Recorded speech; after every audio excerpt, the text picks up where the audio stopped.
আসসালামু আলাইকুম ওয়া রাহমাতুল্লাহি ওয়া বারাকাতুহু। ইন্নাল হামদুলিল্লাহ ওয়াসসালাতু ওয়াসসালামু আলা রাসূলিল্লাহ ওয়া বা'দ।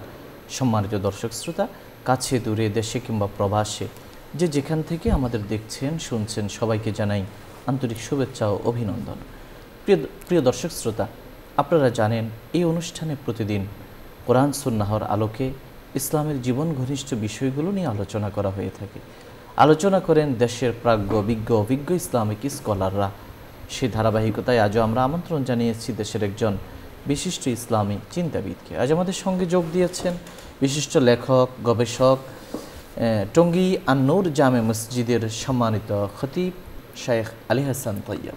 আসসালামু আলাইকুম ওয়া রাহমাতুল্লাহি ওয়া বারাকাতুহু। ওয়ালাইকুম আসসালাম ওয়া রাহমাতুল্লাহি ওয়া বারাকাতুহু। শেখ কেমন আছেন? আলহামদুলিল্লাহ, হায়াকুমুল্লাহ। আপনি কেমন আছেন? আলহামদুলিল্লাহ, জাযাকাল্লাহ। প্রিয় দর্শক শ্রোতা, আজ আমরা যে বিষয়ে কথা বলবো সেটি হলো ফিরে ফিরে আসে মুহররম ও আশুরা। ইতিমধ্যেই আমরা আরবি নতুন বছরে পদার্পণ করেছি এবং মুহররম মাসের ঐতিহাসিক 10ই মুহররম বা আশুরার দিনকে উদযাপন করেছি। প্রতি বছরই বছর ঘুরে আমাদের জীবনে আসে মুহররম এবং আশুরা, কিন্তু কেন আসে? আমাদেরকে কি বার্তা দিয়ে যায়? নতুন কি আমাদের জন্য বিশেষ মেসেজ থাকে সেখানে, এবং কি শিক্ষা আমাদের জন্য থাকে, তা কি আমরা কখনো ভেবে দেখেছি? এবং সেগুলো কি আমাদের জীবনে নতুনভাবে বিন্যস্ত করার, নতুনভাবে আমাদের জীবনে প্রতিফলিত করবার প্রতিজ্ঞা কি আমরা করেছি? চেষ্টাও কি আমরা করেছি? এই প্রশ্ন আমাদের বিবেকের কাছে অবশ্যই করা দরকার। তাই খুবই সঙ্গত কারণে আজ আমরা মুহররম এবং আশুরা কি বার্তা দিয়ে যায়, কেন মুসলমানদের জীবনে বারবার আসে, এবং কিভাবে তার শিক্ষার আলোকে আমাদের জীবনকে নতুনভাবে সাজানো যায়, এ বিষয়ে আলোচনা করব, শুনব। আশা করছি আমাদের আপনাদের বক্তা শ্রোতা সবারই তা উপকারে আসবে। আর দেরি না করে আমরা আমাদের সম্মানিত শায়েখের মুখ থেকে এ বিষয়ে আমাদের সীমাবদ্ধ সময়ের মধ্যে জানব ইনশাআল্লাহ। জি, ধন্যবাদ। নাহমাদুহু ওয়া নুসাল্লি আলা রাসূলিহিল কারীম, আম্মা বা'দ। ইন্না ইদ্দাতাশ শুহুরি ইনদাল্লাহি 12 শাহরান ফি কিতাবিল্লাহি ইয়াওমা খালাকাস সামাওয়াতি ওয়াল আরদ মিনহা আরবা'তুন হুরুম। সাদাকাল্লাহুল আযীম। মুহররম মাস চলছে। মুহররম মাসের খুবই দরকারি একটি আলোচ্য বিষয় যে মুহররম এবং আশুরা আমাদের জীবনে ফিরে ফিরে আসে। আসলে একজন চিন্তাশীল মানুষ, বুদ্ধিমান এবং জ্ঞানী মানুষ, হাদিসের ভাষায় আল্লাহ রাসূল সাল্লাল্লাহু আলাইহি ওয়াসাল্লাম বলেছেন, আল কাইয়্যিসু মান দানা নাফসাহু ওয়া আমিলা লিমা বা'দাল মাউত। যে নিজের বুদ্ধিমান তো সেই যে নিজের অবস্থানটা বোঝে এবং সে মৃত্যু পরবর্তী জীবনের জন্য কাজ করে, পরিকল্পিতভাবে জীবনযাপন করা। আমরা এই যে মুহররম আশুরা আমাদের জীবন থেকে আসছে এবং চলে যাচ্ছে, মুহররম এবং আশুরা আমাদের কাছে অনেক শিক্ষা নিয়ে আসে, অনেক মেসেজ নিয়ে আসে, অনেক ইতিহাসের শেকড় আমাদের সামনে আবার মনে করিয়ে দেয়, ভুলে যাওয়া কথাগুলো আমাদের সামনে তুলে ধরে। কেন? যাতে আমরা আমাদের অতীতটা জেনে, আমাদের অতীত থেকে শিক্ষা নিয়ে আমাদের ভবিষ্যৎটাকে সুন্দরভাবে নির্মাণ করতে পারি। ইতিহাস বলা হয় তারিখ। ইতিহাসের উদ্দেশ্য কি? ইতিহাস চর্চার উদ্দেশ্য হলো অতীতটাকে জেনে সামনে ফিউচারকে নির্মাণ করা। পাস্ট হলো ফিউচার নির্মাণের একটা সিঁড়ি, একটা মানে কি বলে, পাথেয়। তো আমরা অতীত যদি ভুলে যাই তাহলে আমাদের ফিউচারটা অন্ধকার হয়ে যাবে, এবং হয়েছেও তাই। আজকে মুসলিম বিশ্বের কাছে আপনি যদি, আমাদের বাংলাদেশে আমরা জন্মের পর থেকে দেখেছি যে মুহররম মাস আশুরা মানেই হলো কারবালা, মুহররম মাস আশুরা মানেই কান্নাকাটি, মুহররম মাস আশুরা মানেই হলো শোক। কারবালা, মুহররম মাস আসলে বিয়ে দেওয়া যাবে না, তারপরে মুহররম মাসে এই করা যাবে না, সেই করা যাবে না, এগুলো দেখেছিলাম। অথচ মুহররম মাসটা কি, আশুরাটা কি, এটা রাসূল সাল্লাল্লাহু আলাইহি ওয়াসাল্লামের কাছ থেকে আমরা জানতে পারছি। আমরা সহিহ বুখারী এবং মুসলিমের হাদিসে দেখি রাসূলুল্লাহ সাল্লাল্লাহু আলাইহি ওয়াসাল্লাম যখন লাম্মা কাদিমা নবী সাল্লাল্লাহু আলাইহি ওয়াসাল্লাম আল মাদিনা রাআল ইয়াহুদ ইয়াসুমু হাদাল ইয়াউম। রাসূল সাল্লাল্লাহু আলাইহি ওয়াসাল্লাম তিনি গিয়েছেন মদিনায়, গিয়ে দেখলেন যে ইহুদিরাও রোজা রাখছে। তিনি নিজেও কিন্তু আগেও রোজা রেখেছেন, দেখলেন ইহুদিরাও রাখছে। তো তিনি ইহুদিদের জিজ্ঞেস করলেন, তোমরা এই দিনে রোজা রাখো কেন? মুহররম মাসের এই পবিত্র দিন আশুরায় তোমরা কেন রোজা রাখো? তারা বললেন, হাদা ইয়াউমুন আযীম, এটা একটা বড় মহান একটি দিন। ইয়াউমুন নাজ্জা ফিহি নাজ্জাল্লাহু ফিহি মূসা ওয়া কওমাহু ওয়া আগরাকা ফিরআউন ওয়া কওমাহু। এটি একটি মহান দিন, যে দিন আল্লাহ তাআলা মূসা আলাইহিস সালামকে জালেম ফেরাউনের কবল থেকে তাকে এবং তার জাতিকে উদ্ধার করেছিলেন, এবং সেই স্বৈরাচারী, সেই ফ্যাসিস্ট, সেই জালিম ফেরাউনকে আল্লাহ সুবহানাহু ওয়া তাআলা নদীতে ডুবিয়ে তাকে মেরেছেন এবং তার সৈন্য সামন্ত যারা ছিল তাদেরকেও মেরেছেন। ফাসামা মুসা শুকরান লিল্লাহি তাআলা, আল্লাহ শুকরিয়া স্বরূপ এদিন মুসা তিনি রোজা রেখেছেন। তখন আমাদের নবী সাল্লাল্লাহু আলাইহি ওয়াসাল্লাম বললেন, নাহনু আহাক্কু বি মুসা, আমরা মুসার অনুসরণে মুসার আনুগত্য করার ক্ষেত্রে আমরা বেশি হকদার, কারণ তোমরা তো মুসা আলাইহিস সালামের ধর্মের কিছু পার্বণ, কিছু রীতিনীতিকে কোনো রকম আঁকড়ে ধরে আছো, কিন্তু মূল যেটা শিক্ষা তাওহীদ সেটাকে তোমরা মিসমার করে দিয়েছো। কিন্তু আমরা হলাম সত্যিকার তাওহীদের ধর্মের অনুসারী, অর্থাৎ আমরা হলাম মুসার যে সত্যিকার পয়গাম যেটা ছিল, মূল মেসেজ সমস্ত নবীর, ওয়ালাকাদ বাআসনা ফি কুল্লি উম্মাতির রাসূলান আন ইবুদুল্লাহ ওয়াজতানিবুত তাগুত, সব জাতিতে নবী পাঠিয়েছি একই মেসেজ, আল্লাহর ইবাদত করো, একমাত্র আল্লাহর ইবাদত করো এবং তাগুতকে অস্বীকার করো। তো সুতরাং তার সত্যিকার অনুসারী আমরা। তারপরে ফাসামাহু আমারা বিসিয়ামিহি, তিনি রোজা রাখলেন এবং অন্যদেরকে রোজা রাখতে নির্দেশ দিলেন। এটা একটা গল্প, এটা একটা ঘটনা, এর একটা আমলের কথা, এটা আমরা 10 মুহররম পর্যন্ত আলোচনা করেছি। কিন্তু আজকের আমাদের আলোচনার বিষয় হলো যে এই ঘটনাটা আমাদের সামনে অনেকগুলো মেসেজ দিচ্ছে, অনেকগুলো শিক্ষা দিচ্ছে। আমরা দেখি, এক নম্বর আমরা মুসা আলাইহিস সালামের কাছে চলে যাই। মুসা আলাইহিস সালাম তিনি এসছেন ইয়াকুবের বংশধর হিসেবে আসছেন। ইয়াকুব আলাইহিস সালামের সন্তানদেরকে, ইয়াকুব আলাইহিস সালামের একটা নাম ছিল ইসরাঈল, তাকে ইসরাঈল বলা হতো, তার সন্তানদেরকে ইসরাঈল বলা হতো। ইল মানে হলো আল্লাহ আর ইসরা মানে হলো বান্দা। সেখান থেকে মিকাইল, জিবরাইল মানে তারা হলো আবদুল্লাহ, সফিউল্লাহ, হাবিবুল্লাহ, এরকম। তো এটা ইব্রানি ভাষা। তো মুসা আলাইহিস সালাম সেই বনি ইসরাঈলকে নিয়ে তিনি মজলুম অবস্থায় ছিলেন ফেরাউনের এই মিশরে। তিনি আল্লাহ তাকে নবী বানালেন। নবী বানানোর পর তাকে বললেন যে তুমি যাও, ফাদহাবা, তোমরা 2 ভাই মিলে যাও, তুমি হারুন, তোমরা 2জন মিলে যাও, ওয়াকুল আলাহু কাওলাল লাইনা, তাকে দাওয়াত দাও। দাওয়াত দিলেন। দাওয়াত দেওয়ার পরে মুসা কি রিঅ্যাক্ট করলো? সে বলল যে ওমা রব্বুল আলামিন। রব্বুল আলামিন আবার কেঠায়? রব্বুল আলামিন আবার কে? আমি তো সবচেয়ে বড়। এই যে অহংকার এবং দম্ভের একটা চূড়ান্ত প্রদর্শনী পৃথিবীতে, আল্লাহর রাজত্বে থেকে, মানে আল্লাহর এই জমিন আল্লাহর, এই বাতাস আল্লাহর, সব কিছু আল্লাহর, আল্লাহর জমিনে থেকে আল্লাহর খেয়ে, আল্লাহর পরে, আল্লাহর আলো বাতাসে অক্সিজেন নিয়ে আমরাও কিন্তু এরকম অনেক অনেক বড় আমরা ফেরাউনের মতো আচরণ করছি। মানে বছরের পর বছর চলে যাচ্ছে, নামাজ পড়ে না, তার কোনো ভাবান্তরই নেই। মানে মনে হচ্ছে যে নামাজটা যেন শুধু ধার্মিক লোকদের কাজ। সে যে আল্লাহর বান্দা, আল্লাহর গোলাম, তার যে কিয়ামতের দিন তাকে জিজ্ঞেস করা হবে প্রথম সালাত সম্পর্কে, কোনো খবরই নেই। ঠিক একইভাবে আমরা যদি শাসকের জায়গা থেকে দেখি, আমাদের আচরণগুলো ফেরাউনের মতো। দেখেন, ইন্টারেস্টিং ঘটনা হলো কোরআনের মধ্যে সবচেয়ে রিপিটেড ঘটনা হলো ফেরাউনের ঘটনা, এবং এটা একটা বিস্ময়কর ব্যাপার। মুফাসসিররা এটা বলছেন যে আল্লাহর কাছে এই ঘটনার কি এমন মেসেজ ছিল যে এতবার বলেছেন। কারো ঘটনা এতবার, মানে কোনো নবীর ঘটনা এতবার বলেননি, আল্লাহ ফেরাউনের ঘটনা এতবার বলেছেন এবং এত ডিটেইলস বলেছেন। সূরা কাসাস যদি দেখা হয়, সূরা তহা যদি দেখা হয়, সূরা বনী ইসরাঈলের বিভিন্ন জায়গায় আল্লাহ আলোচনা এনেছেন, এবং এছাড়াও অন্যান্য জায়গায় আল্লাহ উদাহরণস্বরূপ মুসার কথা, ফেরাউনের কথা বারবার এনেছেন। এটা চমৎকার একটা ব্যাখ্যা দিয়েছেন শেখ মুতাওয়াল্লি শাহরাবি, মিশরের আল আজহার বিশ্ববিদ্যালয়ের তাফসীরের তিনি ডিন ছিলেন এবং এই গত শতাব্দীর শ্রেষ্ঠ একজন মুফাসসির ছিলেন। তার প্রায় শতাধিক খণ্ডে একটি তাফসীর আছে, খাওয়াতুর শাহরাবি। তো সেখানে তিনি বলেছেন যে কোরআনে সবচেয়ে বেশি ফেরাউনের কথা এসছে, মুসার কথা এসছে এই জন্য যে পৃথিবীর সবচেয়ে কমন চরিত্র ফেরাউনের চরিত্র। কারণ মানুষ যে একটু পাওয়ার পায়, একটু টাকা পায়, একটু ধন পায়, একটু মানে কিছু একটু থাকলেই সে ভুলে যায় সে ধরাকে সরাজ্ঞান করে। তো আজকে মুহররম যে আমার কাছে আসে, আশুরা ফিরে ফিরে আমাদের কাছে আসে, এই কথাটা বলে দেওয়ার জন্য ওই ফেরাউনের পতনটা কিভাবে হয়েছিল। মানে আল্লাহ বলছেন যে তুমি ফাদরে বেআসাকাল, হ্যাঁ তুমি পাথর কি বলো নদীতে, পানিতে একটু বা লাঠি দিয়ে আঘাত করো, আঘাত করলেন, রাস্তা হয়ে গেল, তারা সবাই পার হয়ে গেলেন। সেই একই জায়গায় আল্লাহ ফেরাউনকে ডুবিয়ে মারলেন, তার দম্ভ চূর্ণ বিচূর্ণ হয়ে গেল এই দিনে। আল্লাহ ফেরাউন সে নিজেকে আনা রব্বুকুমুল আ'লা, তোমাদের বড় রব দাবি করেছিল, সেই ফেরাউনকে আল্লাহ পানি দিয়ে মারলেন। আল্লাহ তো একটু কঠিনভাবে মারতে পারতেন, আল্লাহর কাছে আপাত দৃষ্টি একটা নিরীহ একটা জিনিস, সেটা দিয়ে মারলেন। আল্লাহর একটা পদ্ধতি, আল্লাহর একটা মানে সুন্নাহ হলো যে তিনি যে যত অহংকার করে তাকে আল্লাহ সুবহানাহু ওয়া তাআলা তাকে তত তাচ্ছিল্যপূর্ণ মৃত্যু দান করেন। যেমন মশা দিয়ে মেরেছেন আল্লাহ নমরুদকে, এরকম। এবং সব যুগেই যারা বড় জালেম, যত বড় স্বৈরাচারী, আল্লাহ তাআলা তাকে তত তাচ্ছিল্যের মৃত্যু দেন। তো এখন দেখেন আমাদের সামনে এই ফেরাউনের ঘটনাটা, এই যখনই মুহররম আসে, আশুরা আসে, আমাদের এখান থেকে ফাইন্ড আউট করা দরকার এখানে কি কি শিক্ষা ছিল।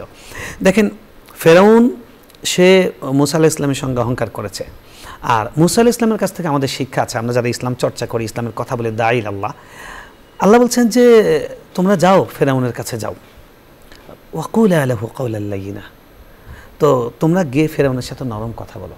এরপর আল্লাহ বলছেন যে সে ফেরাউন হলো তাগা, সে হলো অত্যাচারী, সে স্বৈরাচারী, সে অনেক উদ্ধত। উদ্ধত ব্যক্তির কাছে আল্লাহ যেতে বলছেন আল্লাহর পয়গাম নিয়ে, তো নবীদেরকে বলছেন তোমরা নরম ভাষায় কথা বলো। এই জন্য হাজ্জাজ বিন ইউসুফকে বলেছিলেন যে দেখো তুমি মুসার থেকে বড় ব্যক্তি হয়ে যাওনি, আর আমি ফেরাউন থেকে অধম ব্যক্তি হইনি।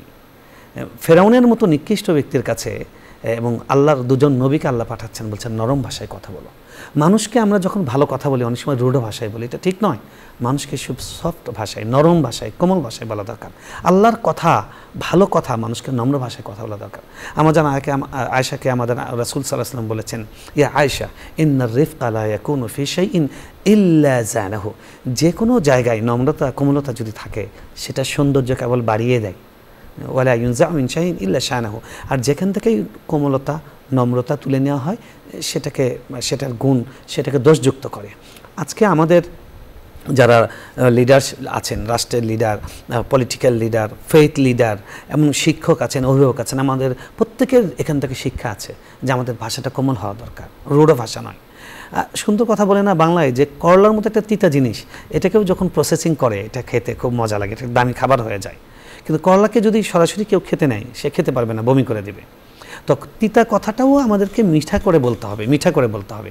এটা আমরা এই মুহররম আশুরার ঘটনা থেকে আমরা শিখতে পারি, মুসা আলাইহিস সালামের ঘটনা থেকে শিখতে পারি।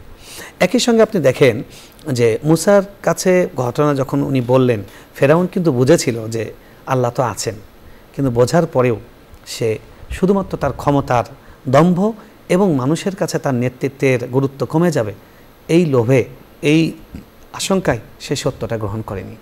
যেমনটি আল্লাহ নবী সাল্লাল্লাহু আলাইহি ওয়াসাল্লামের চাচা আবু তালিব, তিনি ইসলামকে এত হেল্প করেছেন, আল্লাহ নবী সাল্লাল্লাহু আলাইহি ওয়াসাল্লামকে এমন সহযোগিতা করেছেন, কি বলবো যে মানে কয়েক হাজার সাহাবী মিলেও তো এত সহযোগিতা করতে পারেননি। এবং তিনি কি না করেছেন, সেজন্য রাসূল সাল্লাল্লাহু আলাইহি ওয়াসাল্লাম তিনি যখন মারা যাচ্ছেন তিনি বারবার রিকোয়েস্ট করছেন, শেষ পর্যন্ত বলছেন আপনি শুধু লা ইলাহা ইল্লাল্লাহ বলেন, পরেরটা বলতে হবে না, আপনি শুধু এইটুক বলেন, বাকিটা আমি আল্লাহর সঙ্গে বুঝবো, আপনি এইটুক বলেন।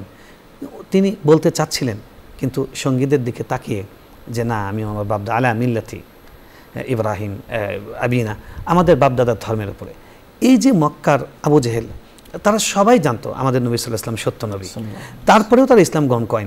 আল্লাহ কোরআনে বলেছেন যে ইয়ারিফুনাহু কামা ইয়ারিফুনা আবনাহুম, তাদের নিজেদের সন্তানকে যেভাবে চিনে ঠিক সেভাবেই তারা আপনি যে সত্য নবী সেটা জানে, কিন্তু তারা সেই সত্যটা গ্রহণ করেনি শুধুমাত্র নেতৃত্ব হারানোর ভয়ে। আজকে দিকে দিকে নেতৃত্বের কোন্দল, আজকে নেতৃত্বের জন্যই এক একটা দেশ যুদ্ধ করছে নিজেদের আধিপত্য বিস্তারের জন্য, একটা দেশকে নির্মূল করে দিচ্ছে, কারোর জন্য পারমাণবিক বোমা রাখার অধিকার আছে, কারোর জন্য নাই। এই যে পৃথিবীতে আজকে দ্বন্দ্ব, সব দ্বন্দ্বের মূলে হলো এই নেতৃত্বে এবং কর্তৃত্বের মানে দম্ভ।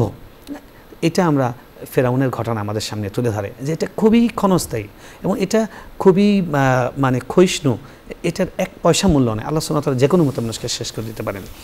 এবং আপনি যদি মানে এই আশুরাতেই আরেকটি ঘটনা ঘটেছে, মানে আশুরার কারবালার যে ঘটনাটা, সেখানেও কিন্তু আমরা একই জিনিসই দেখি যে মানে ইয়াজিদ নিজেকে অপরিহার্য মনে করেছিল। তো কি হয়েছে, হুসাইন রাদিয়াল্লাহু তাআলাকে শহীদ করে দিয়েছে, আমাদের কলিজাকে চূর্ণ বিচূর্ণ করেছে। কিয়ামত পর্যন্ত প্রত্যেকটা মুমিনের ঘৃণা এই শিমার বিন জিলজাশান এবং সেই ওবাইদুল্লাহ বিন জিয়াদ, এই কুলাঙ্গারগুলো যারা তার হত্যার পেছনে, তাকে শহীদ করার পেছনে যাদের ভূমিকা আছে, তাদের মানে ঘৃণা কিয়ামত পর্যন্ত তাদের উপর উদ্গীরণ করবে। কিন্তু কী লাভ হয়েছিল, ইয়াজিদ মাত্র 4 বছর ক্ষমতায় থাকতে পারেনি, তার একটা ছোট্ট সন্তান ছিল, সেও মারা গেছে, নির্বংশ হয়ে গেছে, এবং তার বংশ আর কোনোদিন তারা আর ক্ষমতায় ফিরে আসতে পারেনি। তো সুতরাং ক্ষমতার লোভে আমরা কিন্তু অন্যায় করি, আমরা সত্য গ্রহণ করি না। আল্লাহ সূরা কাহফের মধ্যে বলেছেন যে তারা সত্য গ্রহণ করে না, এই জন্যই যে তাদের কাছে বাপদাদার এই সমস্ত উদাহরণ থাকে, আর একটা হলো তারা হলো তাদের কর্তৃত্ব হারানোর ভয় করে। দেখেন আজকে অনেক মানুষ আলেমদের কথা শোনার পরে, ইমামদের কথা শোনার পরে তারা বোঝে যে হুজুর ঠিকই বলছেন, কিন্তু তারা নিতে পারে না, তাদের মধ্যে দম্ভ কাজ করে, তাদের মধ্যে স্বার্থ ক্ষুণ্ণ হবে সেই ভয় কাজ করে। কিন্তু আমরা কেন ভুলে যাই যে আল্লাহ ফিরাউনের মতো প্রতাপশালীকে পানিতে ডুবিয়ে মেরেছেন, যেটা আমাদেরকে বারবার মুহাররম মনে করে দিচ্ছে। আল্লাহ সুবহানাহু ওয়া তাআলা ইয়াজিদকে নির্বংশ করে দিয়েছেন। আল্লাহ সুবহানাহু ওয়া তাআলা প্রত্যেকটা যুগের জালিমকে কী পরিণতি দান করেছেন এবং কি নিষ্ঠুরভাবে তাদের পলায়ন করতে হয়, কি নিষ্ঠুরভাবে তাদের মৃত্যুবরণ করতে হয়, কি নিষ্ঠুরভাবে মানুষের কাছে মানুষের ঘৃণা তাদেরকে কীভাবে তাদের উপর স্তূপিত হয়, এগুলো আমরা দেখে শিখি না। আমরা মুহাররমের আরও একটি ঘটনা যদি দেখি, নূহ আলাইহিস সালামের ঘটনা, মুসনাদে আহমদের বর্ণনা অনুযায়ী এই ঘটনাটাও আশুরাতেই ঘটেছে। হাদিসের সনদ যদিও দুর্বল, মোটামুটি নেওয়া যায় যে তিনি যে আল্লাহ সুবহানাহু ওয়া তাআলা তিনি 950 বছর রব্বি ইন্নী দাওয়াতু কওমি লাইলা ওয়া নাহারা 950 বছর দাওয়াত দিলেন, তারা কেউ নিল না। শেষ পর্যন্ত আল্লাহর কাছে বদদোয়া করলেন এবং তিনি আল্লাহ তাকে বললেন একটা কিস্তি বানাও। কিস্তি বানালেন, সেটা ভাসলো এবং সব কাফেররা পানিতে ডুবে ভেসে শেষ হয়ে গেল। এখানে কিন্তু সেই পানিরই ঘটনা, ফেরাউনের মতো দেখেন পানির। তো এই কিস্তিটা যদি পাহাড়ে মানে সেই মুসনাদ আহমদের বর্ণনা অনুযায়ী গিয়ে ঠেকেছিল এই আশুরায়। এখানেও কিন্তু কমন একই বিষয়, সেটা হলো সত্যের জয় হয়েছিল, মিথ্যার পরাভব ঘটেছিল। এবং মুহাররম এবং আশুরার শিক্ষা সেটাই। আমরা বলি কি, ওই যে ইহুদিরা যেটা বলেছে রাসূল সাল্লাল্লাহু আলাইহি ওয়াসাল্লামকে, এইটা ছিল মুসার উদ্ধার পাওয়ার দিন, মুক্তি পাওয়ার দিন এবং জালিম ফেরাউনের পতনের দিন। আমরা যদি আশুরাকে বলি, আমরা যদি মুহাররমকে মিন করি যে এটা কিসের মাস, এটা কিসের দিন, তাহলে আমাদের বলা উচিত মুসলমানদের বিজয়ের দিন, মুসলমানদের বিজয়ের চেতনার দিন, জালেমদের পতন এবং মজলুমদের উত্থানের দিন, মজলুমদের মুক্তি পাওয়ার দিন। আমরা সেটাকে শোকের দিন বানিয়ে ফেলেছি। তো আমাদের আসল শেকড় ভুলে গিয়ে, আসল ইতিহাস ভুলে গিয়ে বদলে ফেলেছি। আমাদের ভাগ্যও কিন্তু বদলে গেছে, মুসলমানরা দিকে দিকে মার খাচ্ছে। আমাদেরকে এই দিন থেকে বিজয়ের চেতনা নিতে হবে, বিজয়ের শপথ নিতে হবে যে আল্লাহ সুবহানাহু ওয়া তাআলা বারবার করে ইতিহাসে দেখিয়ে দিয়েছেন যে সংখ্যা কোনোদিন বিজয় আনেনি, দুর্বল তাদেরকে আল্লাহ বিজয় দান করছে। আল্লাহ বলছেন মাক্কান্না, আমি তাদেরকে তামকিন, আমি তাদেরকে মানে জমিনে প্রতিষ্ঠা দান করেছি। এবং আল্লাহ বলছে ওয়াকানা হাক্কান আলাইনা নাসরুল মুমিনিন, মুমিনদেরকে সাহায্য করা এটা তো আমার প্রতিশ্রুতি, এটা আমার উপর কর্তব্য। তোমরা মুমিন হও, আমি দিয়ে দিব। ওয়ালা তাহিনু ওয়ালা তাহজানু ওয়া আনতুমুল আ'লাউনা ইন কুনতুম মুমিনিন। তোমরা মন খারাপ করো না, তোমরা টেনশন করো না, তোমরা ভেঙে পড়ো না, তোমরাই তো বিজয় হবে, বিজয় তো তোমাদেরই পদচুম্বন করবে। সত্য কি? সত্য তোমাদেরকে মুমিন হতে হবে। আজকে মুহাররমের এই পরন্ত বেলায়, আজকে এই আশুরার দিন পার করে এসে আমাদের চিন্তা করা উচিত যে আমাদের কোয়ালিটিটা কী। আমাদের কোয়ালিটি কি হুসাইন রাদিয়াল্লাহু তাআলা আনহু মতো হয়েছে? আমাদের কোয়ালিটি কি মুসা আলাইহিস সালামের সেই চেতনা, ওনাকে একদম ধরেই ফেলছে? তার কওম দেখছে সামনে সাগর আর পেছনে হলো ফেরাউনের বাহিনী, তারা বলে ইন্না লামুদরাকুন, হে মুসা এরা তো আমাদেরকে ধরেই ফেলবে, এখন তো আমাদেরকে কচুকাটা করবে। কিন্তু মুসা আলাইহিস সালাম কি বললেন? কাল্লা মাইয়া রব্বি, ইন্না মাইয়া রব্বি সায়াদিন। আর আমাদের সাথে আমাদের রবই আছেন, আমার সাথে তো আমাদের রব আছেন, একটা রাস্তা বের হবে, চিন্তা করো না। এই যে মানে একদম শেষ হয়ে যাচ্ছে এই মুহূর্তে আল্লাহর উপর অবিচল আস্থা, পূর্ণ আস্থা, এটা কিন্তু আমাদেরকে এই আশুরা আমাদেরকে শেখায়, এটা আমাদেরকে মুহাররম শেখায়।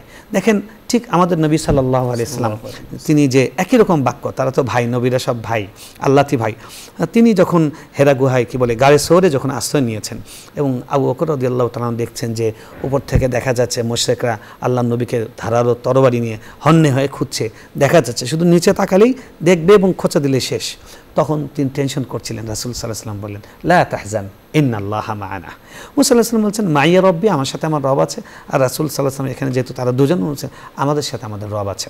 একজন মুমিন যতক্ষণ পর্যন্ত এটা ফিল করবে, এটা বিশ্বাস করবে, এটা তার চেতনায়, বিশ্বাসে, আত্মায়, মননে তার এটা থাকবে যে আল্লাহ আমার সাথে আছেন। সে অসুস্থ হতে পারে, সে বিকলাঙ্গ হতে পারে, সে অভাবে পড়তে পারে, সে পরীক্ষায় ফেল করতে পারে, সে চাকরি হারিয়ে ফেলতে পারে, সে ব্যবসায় ধস নামতে পারে, কিন্তু সে কখনো হারিয়ে যাবে না, সে সুইসাইড করবে না, সে হতাশ হবে না। তার আশা সে নিঃশেষ হয়ে যাবে না, নিঃশেষ হয়ে যাবে না। সে ফিনিক্স পাখির মতো আবার সে উঠে দাঁড়াবে, আবার সে উঠে দাঁড়াবে। দেখেন হুসাইন রাদিয়াল্লাহু তাআলাকে শহীদ করা হয়েছে, কিন্তু হুসাইনি বংশধারা এখন পর্যন্ত আছে, হুসাইনি চেতনা এখন পর্যন্ত আছে। আমাদের নবীকে কাফেররা কি বলছে যে তা এ হলো নির্বংশ হয়ে যাবে, মুহাম্মদ নির্বংশ হয়ে যাবে, তার তো ছেলে হইল আর মরে গেল। আল্লাহ কি বলেন ইন্না শানিআকা হুয়াল আবতার, তোমার শত্রু যারা তারাই নির্বংশ হয়ে যাবে।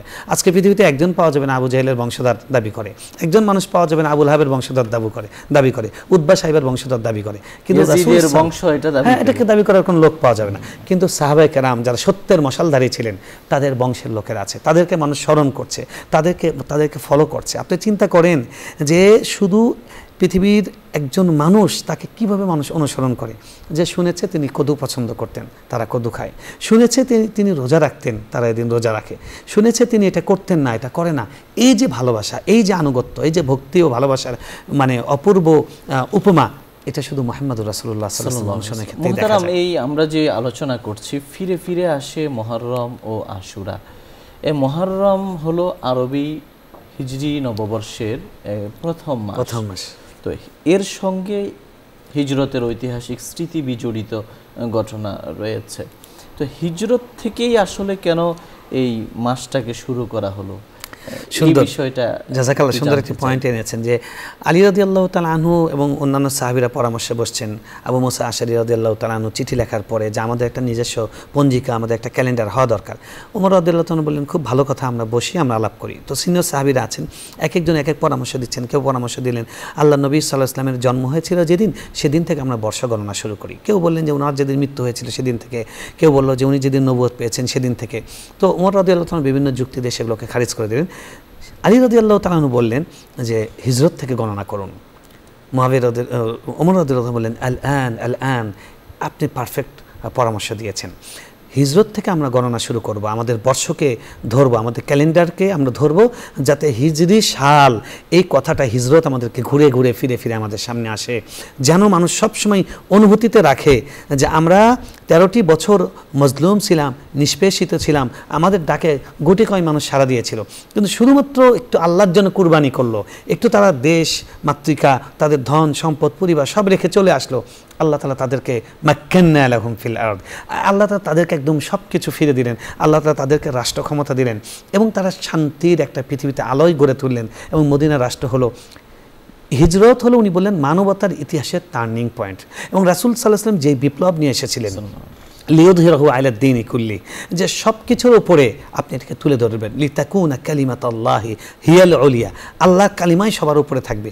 এই যে আল্লাহ মূল অভিযানে, মূল মিশনে তাকে পাঠিয়েছেন, এই মিশনের দিকে চূড়ান্তভাবে পদার্পণ এবং যাওয়া, এটার শুরু হয়েছিল এই হিজরতের মাধ্যমে। এবং হিজরত সারা জীবন কিয়ামত পর্যন্ত মুসলমানদেরকে এই মেসেজটা দেবে যে আল্লাহর জন্য প্রয়োজনে দেশ ত্যাগ করতে পারি, আল্লাহর জন্য। এই যে সুহাইব রুমি রাদিয়াল্লাহু তাআলা ঘটনা দেখেন, হিজরতের সময় তিনি মক্কার খুব নামকরা একজন ব্যক্তি ছিলেন, তাকে ধাওয়া করেছে, ঘিরে ধরেছে। তিনি বললেন যে এখানে 40টা ধনুক আছে, তোমরা জানো যে আমি কত নির্ভুল নিক্ষেপ করতে পারি, 40টা দিয়ে 40 জনের জান কমপক্ষে যাবে, এরপরে আছে আমার গায়ে তলোয়ার, দেখো এই তরবার যতক্ষণ পর্যন্ত দেহে প্রাণ আছে, এই তরবার দিয়ে তোমাদেরকে কয়েক ডজনকে আমি জাহান্নামে পাঠাবো, আসবা? তার থেকে বড় এক কাজ করো, আমার বাড়িতে আমার যা সম্পদ আছে, আমার বাড়ি ঘর সম্পদ যা আছে সব যাও, আমাকে ছেড়ে দাও, আমি আল্লাহ নবীর কাছে চলে যাই, তোমরা সেগুলো নিয়ে নাও। আল্লাহু আকবার। রাসূল সাল্লাল্লাহু আলাইহি ওয়াসাল্লামের কাছে যখন উনি গেলেন, আল্লাহ নবী সাল্লাল্লাহু আলাইহি ওয়াসাল্লাম বললেন যে রাবিহা সুহাইব, সোহাইব তো খুব লাভজনক ব্যবসা করেছে, সোহাইব তো খুব লাভজনক ব্যবসা করেছে। আল্লাহ কোরআনে প্রশংসা করেছেন যে তারা আল্লাহর জন্য তারা তাদের সব কিছুকে তারা ত্যাগ করে দেয়। তো আজকে হিজরতের এই ঘটনা, আজকে এই মুহররম মাস, আজকে নতুন বর্ষ, বারবার কিন্তু আমাদের সামনে এই জিনিসটা আনে আমাদের সামনে যে আল্লাহর জন্য কিন্তু আমাদের পূর্বপুরুষরা কি ত্যাগ স্বীকার করেছেন। আবু বকর রাদিয়াল্লাহু তাআলা চলে যাচ্ছেন, কিচ্ছু নাই। আবু বকর রাদিয়াল্লাহু বাবা আবু কুহাফা তখন ইসলাম গ্রহণ করেননি। তিনি বিরক্ত হয়ে তারা চলে যাওয়ার পরে আসমা রাদিয়াল্লাহু তাআলা বর্ণনা করছেন, বললেন যে তোর বাপ তো এই মুহাম্মদের সাথে, তার বন্ধুর সাথে ঘুরে ঘুরে পাগল হয়ে গেছে, সব কিছু নিয়ে চলে গেল, এই বাচ্চা টাচ্চা এরা কী খাবে, এতগুলো বড় পরিবার।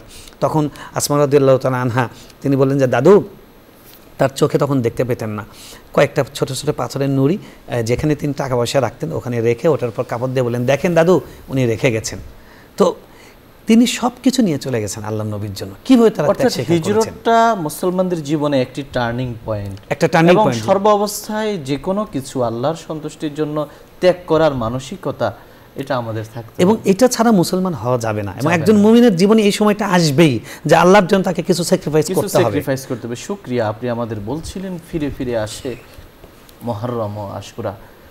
প্রিয় দর্শক শ্রোতা, আমরা শুনতেছিলাম মুহররম আমাদের কি শিখিয়ে যায়, আশুরা কি শিখিয়ে যায়। আমাদের সময় স্বল্প হওয়ার কারণে এখানেই থামতে হচ্ছে।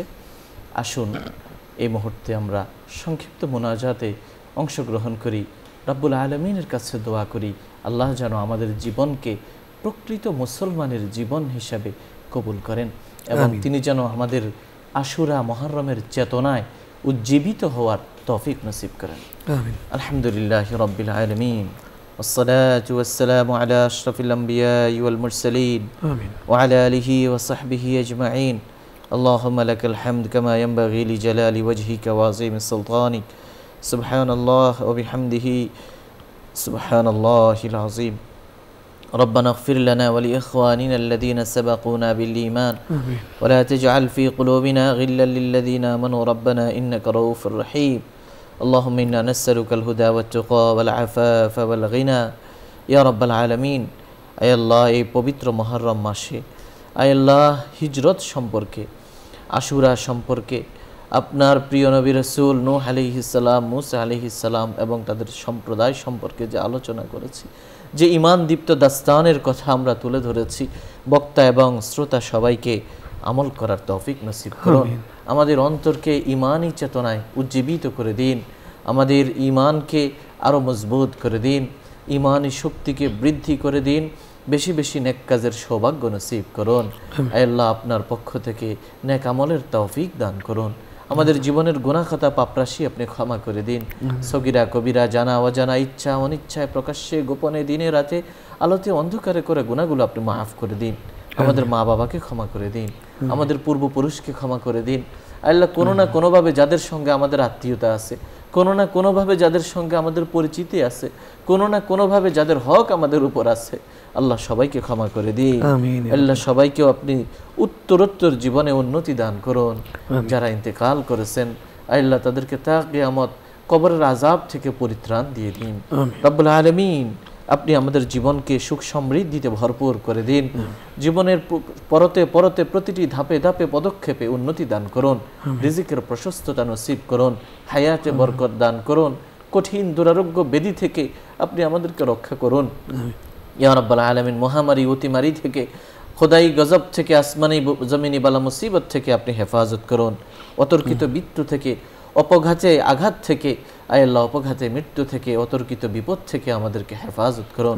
ঋণমুক্ত, সুদমুক্ত, গুণামুক্ত, অভাবমুক্ত জীবন দান করুন। যার যা অভাব সে অভাব দূর করে দিন, যার যে শূন্যতা সে শূন্যতা দূর করে দিন। সন্তানাদিকে সোনার মানুষে পরিণত করে দিন। দাম্পত্য জীবনকে সুখময় করে দিন। প্রাতিষ্ঠানিক জীবনকে মর্যাদাকর করে দিন। রাষ্ট্রীয় জীবনকে নিরাপদ করে দিন। যে দেশের আলো বাতাসে আমাদের বেড়ে ওঠা, এই দেশের জন্য আপনি কল্যাণের ফয়সালা করুন। যা কিছু কল্যাণ আমাদের দান করুন। এদেশের আবহাওয়া অনুকূল করে দিন। প্রাকৃতিক দুর্যোগ থেকে আল্লাহ জেলায় জেলায় বন্যা প্লাবিত হচ্ছে, মসজিদ মাদ্রাসা জনজীবনকে আপনি রক্ষা করুন। ইয়া আল্লাহ, আপনি আমাদের উপর গজব এবং আপনার খোদাই যে আল্লাহ আযাব রয়েছে সেগুলো থেকে আপনি আমাদেরকে হেফাজত করুন। ইয়া রাব্বাল আলামিন, এই অনুষ্ঠানের জন্য দিনের যে পৃষ্ঠপোষকতা যারা করছেন, যারা এর সঙ্গে সংশ্লিষ্ট আছেন, প্রত্যেকের নেক আশা পূরণ করে দিন। সিহহাত ও আফিয়াতের জিন্দেগি দান করুন। ব্যবসা বাণিজ্য বারাকা নসিব করুন। আল্লাহ, পূর্বপুরুষ, আত্মীয় স্বজন, মৃত ব্যক্তিদেরকে, স্বজনদেরকে ক্ষমা করুন। জীবিতদেরকে হেদায়েতের উপর পরিচালিত করুন। সুবহানা রাব্বিকা রাব্বিল ইজ্জাতি আম্মা ইয়াসিফুন ওয়া সালামুন আলাল মুরসালিন আলহামদুলিল্লাহি রাব্বিল আলামিন। প্রিয় দর্শক শ্রোতা, এতক্ষণ ধরে অত্যন্ত ধৈর্য সহ আপনারা শুনছিলেন আপনাদের প্রিয় অনুষ্ঠান আলোকিত প্রতিদিন। পুরো সময় আমাদের সঙ্গে থাকার জন্য ধন্যবাদ। ওমা আলাইনা ইল্লাল বালাগ। আসসালামু আলাইকুম ওয়া রাহমাতুল্লাহি ওয়া বারাকাতুহু।